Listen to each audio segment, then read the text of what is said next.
কলম্বো যাচ্ছি, দেখেন মাশরাফি ভাই কোথায় ঘুমাচ্ছে। সড়কপথে ডাম্বুলা থেকে কলম্বো যেতে প্রায় 4.5 ঘন্টা থেকে 4.25 ঘন্টার সময় লাগে। আগের রাতে ম্যাচের ক্লান্তি যেন যাত্রাপথে ভর করল মাশরাফি বিন মুর্তজার উপরে। তাই টিম বাসের মেঝেতেই ঘুমিয়ে গেলেন মাশরাফি।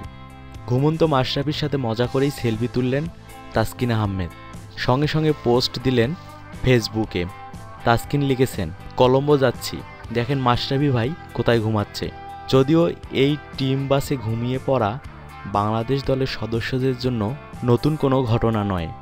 কলম্বো থেকে ওয়ানডে খেলতে ডাম্বুলায় আসার পথেও ঠিক একইভাবে ঘুমিয়ে গিয়েছিলেন ব্যাটিং কোচ থিলান সামারাবীরা।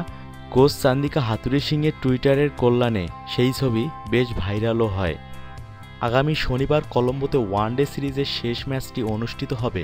এরপর 2 ম্যাচের টি-20 সিরিজ শেষে দেশে ফিরবে বাংলাদেশ।